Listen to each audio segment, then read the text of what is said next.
Naghahanap ka ba ng murang accommodation dito sa Puerto Galera, White Beach? Itong aking nabook na accommodation is only 700 plus per night lang. At kung ikaw ay isang solo traveler na katulad ko, itong video na ito ay para po sa inyo. At kung hindi ka pa po nakakapag-subscribe, please click nyo lang po yung subscribe button below and hit that notification bell para ma-notify po kayo sa mga bagong videos po natin. Without further ado, tara, umpisahan na po natin ang accommodation and room tour.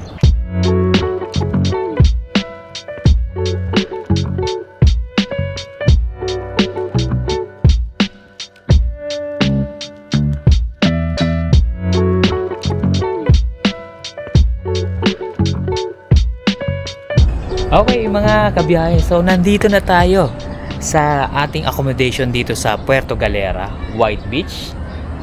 Eto, nasa roof deck po tayo. Ang pangalan po pala ng accommodation po natin dito is Ship Maria. Malapit na malapit lang po ito sa famous na Puerto Galera, White Beach.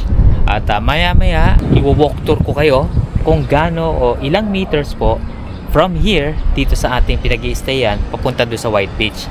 Again mga kaibigan, hindi po ito beachfront hotel o resort o accommodation. Medyo may may walking distance lang po na pagitan. Okay mga kaibigan, so as you can see, nandito tayo sa kanilang roof deck. Napakaganda very minimalist yung accommodation po natin dito. Tingnan nyo naman, kahit pa paano, kahit simple lang po itong accommodation po natin, is meron po silang sariling roof deck at you can sampay o ibilad yung mga basang mga swimwear nyo po rito. Yan, di ba? So, napakaganda. At kitang-kita po yung kabundukan ng ayan po ng Mindoro po, ayan, o na Puerto Galera, ayan, as you can see in the background po. At tahimik po. Very lang po yung mga kapitbahay po natin dito o yung paligid po natin dito is very tahimik at kapansin-pansin na rin naman po, may mga katabi rin po silang mga yung mga accommodation ng mga lodge, yan, na pwede kayong mag-stay din po dito. Kahit na wala po kayo doon sa pinaka White Beach, makakamura naman po kayo dito.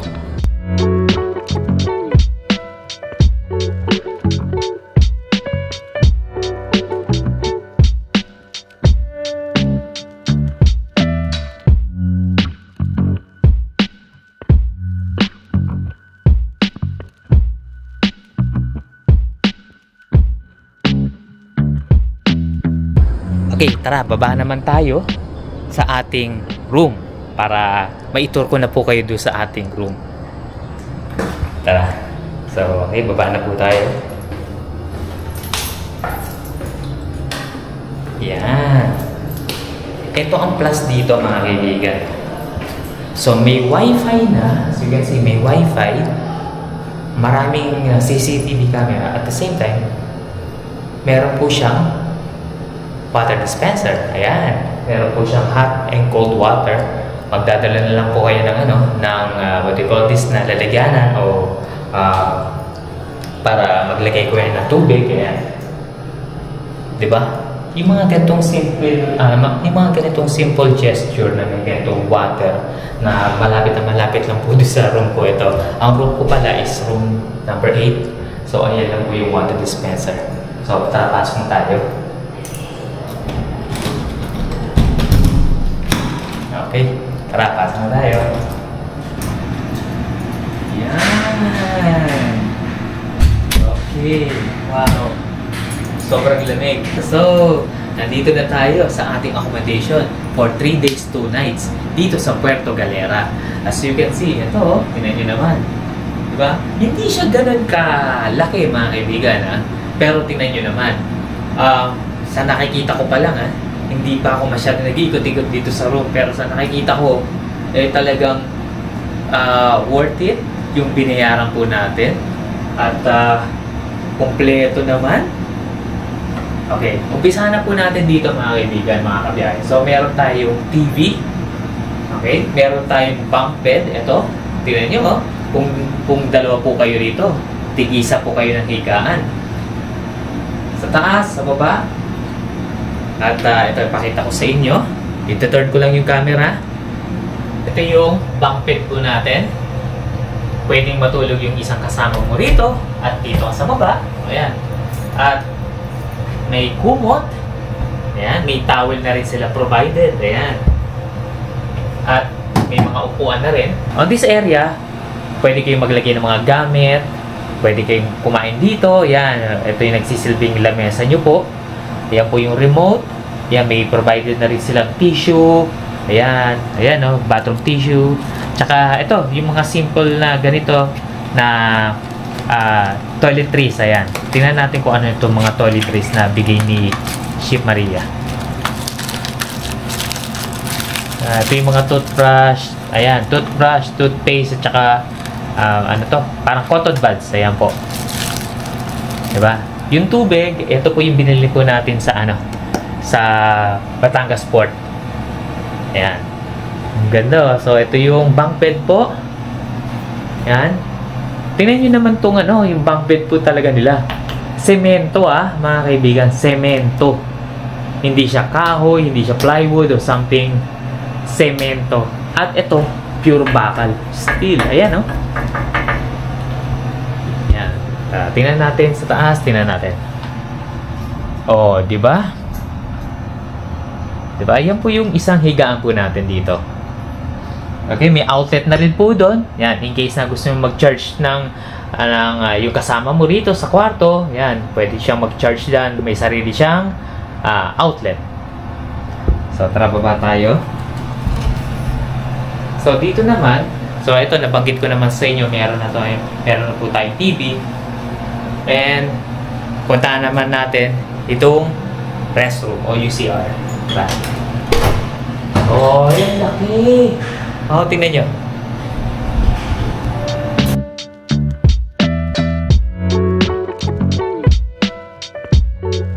Wow, ang laki naman ng CR nito. Grabe. Ang luwag. Di ba? Kung dalawa kayo mag-share dito, tingnan nyo ang luwag ko. So, ito, may provided pa rin silang tissue dito. Ito yung sink. Ito yung bowl natin dito. Then, ito, mga kaibigan, meron din siyang hot and cold shower. Ayan po. Wow! Very minimalist, pero tingnan nyo naman. Worth it yung binayaran ko. Ayan, meron din silang tabo. Although may bidet, ayan, may mga kaibigan. Ayan, mga kabiyahe. So, kahit may tabo, meron din silang bidet. Tingnan natin kung working. Okay. Ay, paano working? Ayan. Diba? Wow, ang ganda. Diba? Sulit yung binayaran po natin dito. Yung kagaya na sinabi ko sa inyo, ito yung pinakalagayan ng gamit nyo at pwede rin kayong kumain po dito. Sa baba, nandyan po yung aircon. Ayan. Okay mga kaibigan, mga kabiyayan. So, connected na yung tablet ko sa kanilang Wi-Fi.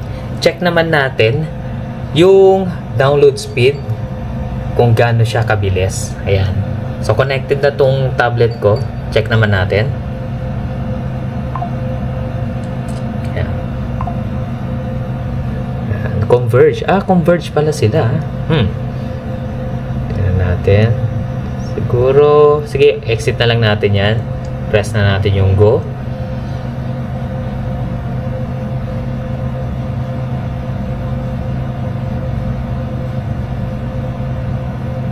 Okay, umaabot siya ng 10, 11 Mbps sa download.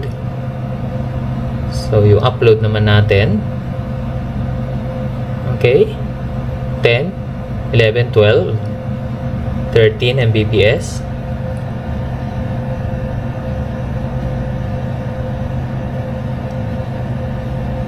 Okay, mga kaibigan, mga kabiyahe, real time po yan.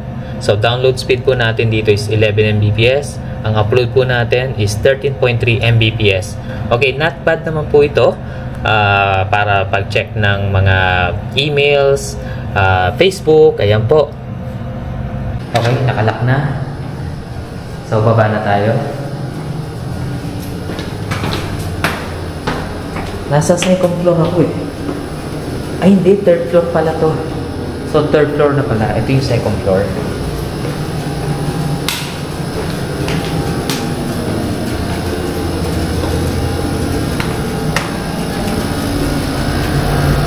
Yan na. Okay. Okay, dito na tayo sa labas. Papunta tayo ngayon sa White Beach ng Puerto Galera. As you can see, ayan po ang ating building. Ayan. Ayan po yung building po natin, ang Ship Maria. So gagamitin po natin ang ating cellphone at susubukan natin i-capture ko ilang minutes from here sa Ship Maria sa aking accommodation papunta po dun sa White Beach. So ito start. Okay, nag-start na po. Tara, lakad na po tayo ngayon. Ayan, napakainit. Ang ganda ng panahon. Thank God. At napakaganda po yung panahon. Tara, lakad na po tayo. Ayan, yan yun. Diba? Ship Maria. Parang hugis barko nga talaga. Tara. So dito may parang iskinita. Dito tayo dadaan. Lakad tayo ngayon.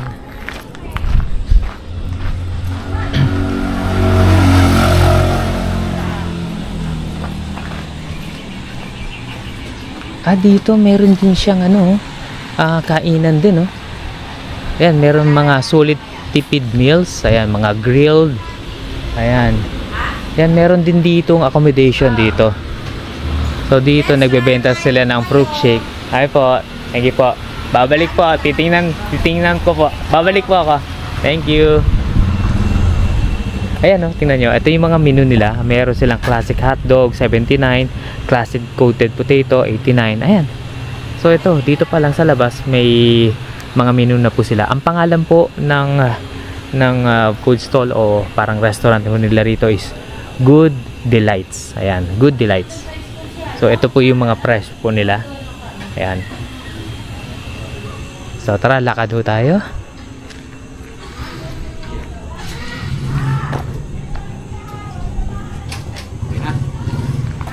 So meron din dito William Suite. Ayan, pwede rin kayo magstay din dito. Ayan.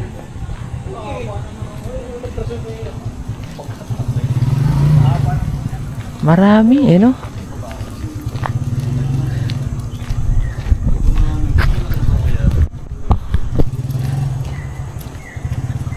Ito pa, ang dami. Sunod-sunod pala rito no? So dito naman yung Magsino Inn, White Beach, Puerto Galera. Ayan, Magsino Inn. Dito naman is Robe Home Suite.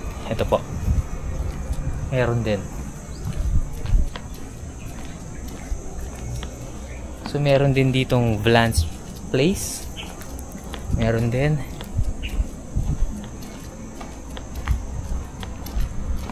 Dami rin pala ng mga bago na to eh. Hindi ko na to natandaan eh. Grabe. Yung unang kong punta rito, mga kaibigan, mga kabiyahe, yun nga is 2010, in which dito ko kami sa dito kami ni Mrs. nag-honeymoon. Wala, mga bago talaga to. Ang ganda. Yan oh. Marami pa rin dito. Marami.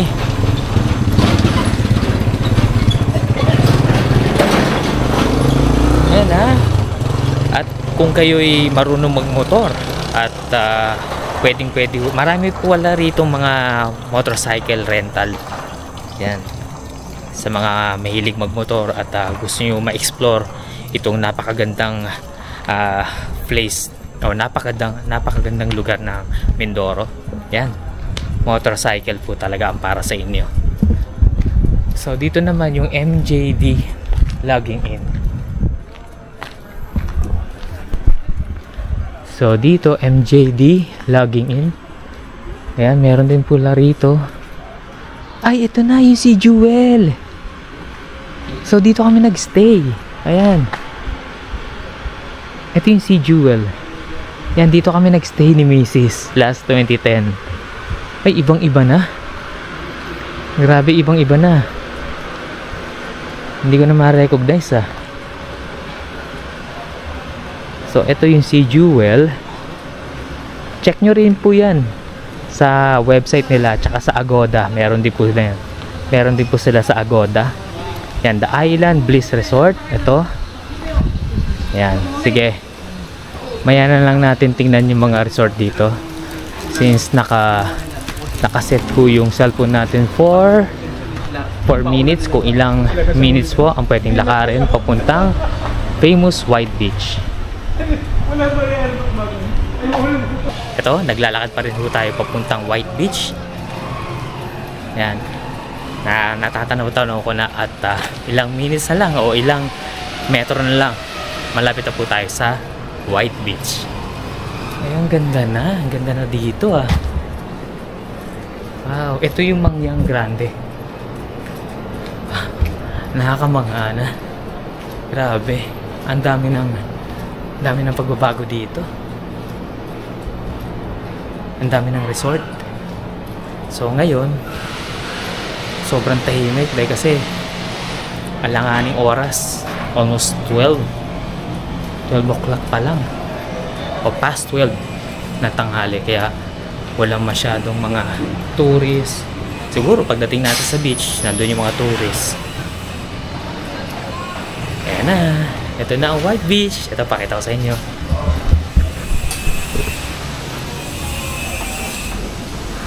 Ayan na. Ito yung mga souvenir. Tsaka ito, yung mga pang-OOTD nyo. In case na wala kayong dalang pampaligo. Ayan. Pwede kayo dito bumili. Okay, nandito na tayo sa Puerto Galera, White Beach. Ayan. Wow, ito na. Wow, ang tahimik. Ang tahimik. Ayun, so meron ditong Sun Castle, nakalagay dito Puerto Galera. Ayan, nandito rin yung signage ng I Love Puerto Galera, nandito rin. Ayan o, I Love Puerto Galera. Wow. Wow, ang tahimik. Ang ganda. Talagang sorry sa aking asawa. Sorry. Hayaan mo. Babalik tayo dito. Siyempre kasama na ang aking anak. Pati si Tiffany. Yan. Wow, ang ganda. So, ito na mga kaibigan. So, andito na tayo sa famous White Beach. At mga kaibigan, check natin pala yung kung ilang minutes yung yung nilakad natin. Wait lang po. So, lumalabas. Mga 7 minutes lang. Almost 7:39 o 7:40. 7 minutes. Wow, di ba? Mga kaibigan, ang lapit lang, di ba? Kaya mga kaibigan, sobrang lapit lang. From our accommodation, dun sa Ship Maria, kung saan tayo galing, papunta po dito sa White Beach. Almost 7 minutes and 30 seconds lang, mga ganon. Pero ito, mga kaibigan, check nyo naman, oh. Wow, ang tahimik. Kahit doon sa mismong rock formation dun, oh. Yan, yung famous na yun, eh. Yan, yung pinakadulo. Yan. Walang masyadong tao. Grabe. Kahit nga yung water activity, wala. Wow, ang tahimik. Wow, sarap maligo. Wow. Tara, lakad-lakad tayo dito sa along White Beach po. Tara. So, dun tayo lumabas. Diyan sa may likod ng I Love Puerto Galera. Yan, kapansin-pansin dito mga kaibigan. Maraming nagtitinda ng souvenir, yung mga damit, pang-OOTD nyo. Siyempre, yung mga pagkain, marami rin. Yung mga paluto, mga restaurant. Yan. At kahit paano, dito rin along the White Beach, meron din mga beachfront hotel o resort. Ayan po. Ayan. Check natin. Dito tayo maglalakad sa mismong sa taas. So, ito yung mga pwedeng kainan natin in case na yan. Siguro naman, sa nakikita kong mga presyo dito, parang affordable naman po yung mga presyo. Lalo na sa mga budget, mga solo traveler katulad ko, yung mga naghahanap ng mga budget. Wow! So ito Pacific Divers. Ayan. And by the way po pala, itong Mindoro po, famous din po ito sa mga diving spot. Kaya marami rin po mga turistang na gustong, yan nga, nag-free dive. Marami rin po dito. O, diba? Ito, may restaurant po rin dito. Ayan.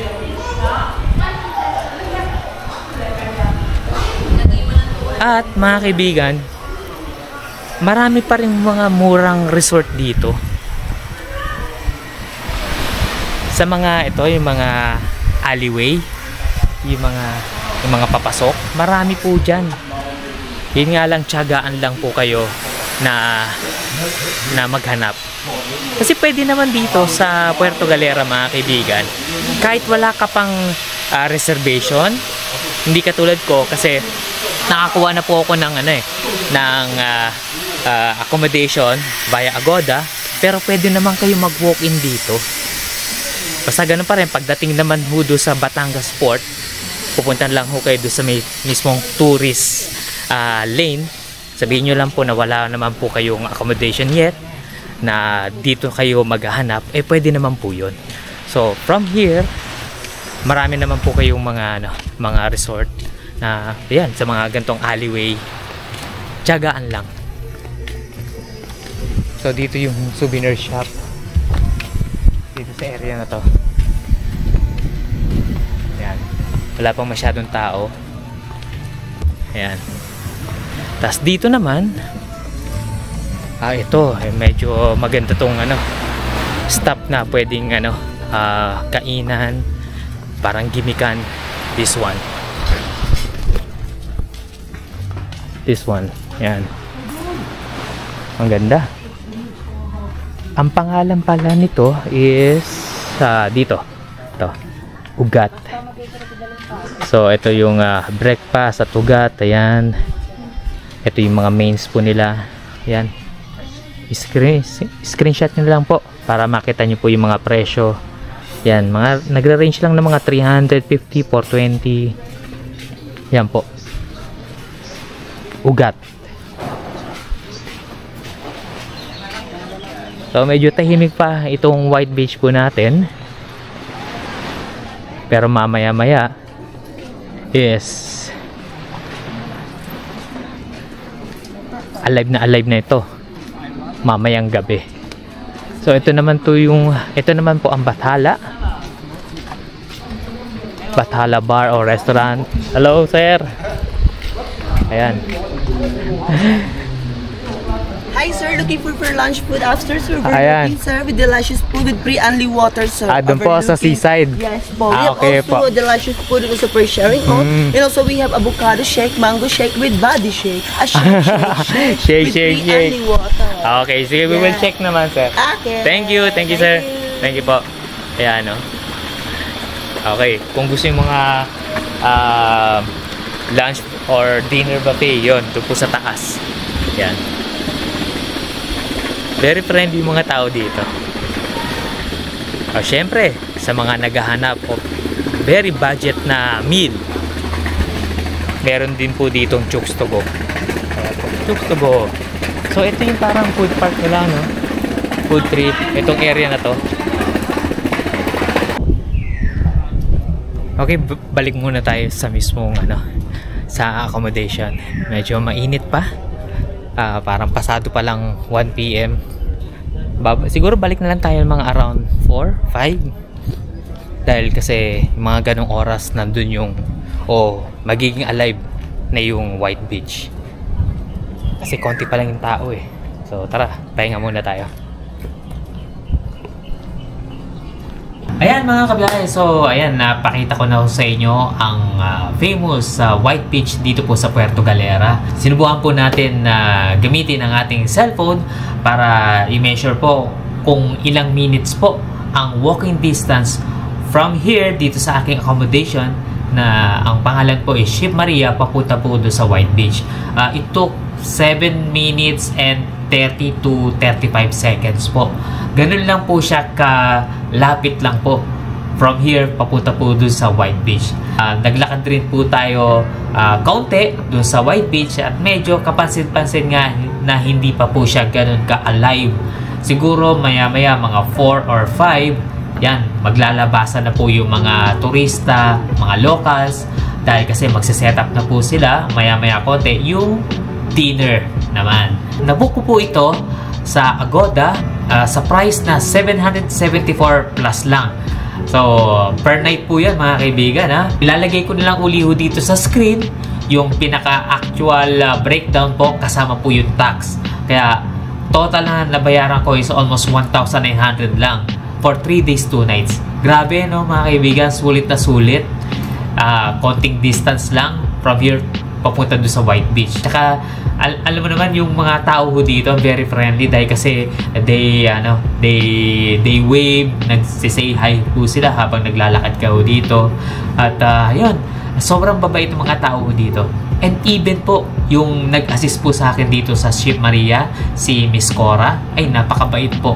Napakabait po sila, very accommodating. At kung mapapasin nga po nyo, yung Ship Maria is kahit paano, itong standard room is very budget friendly po ito, lalo-lalo na sa mga solo traveler na katulad ko. Try nyo rin mag-search sa Agoda and Booking. Marami pa rin mura at pero itong Ship Maria mga kaibigan, sobrang sulit na po ito sa worth 700 plus pesos lang per night. Sobrang sulit na sulit po ito. Try to consider this accommodation po na nabook ko po sa Agoda. Ang pangalan po, Ship Maria. Ayan, sa mga nagbabalak na pumunta ko dito sa Puerto Galera as a solo traveler, try to consider Ship Maria dito po sa Puerto Galera. Kung may mga questions po kayo or suggestion, please write it down dito po sa comment section below at I will try na sagutin po lahat po yan. Siguro hanggang dito lang po muna ang ating video. Abangan nyo lang po ang mga susunod nating Puerto Galera vlogs. Abangan nyo po yan. Always stay safe and God bless. Maraming po salamat.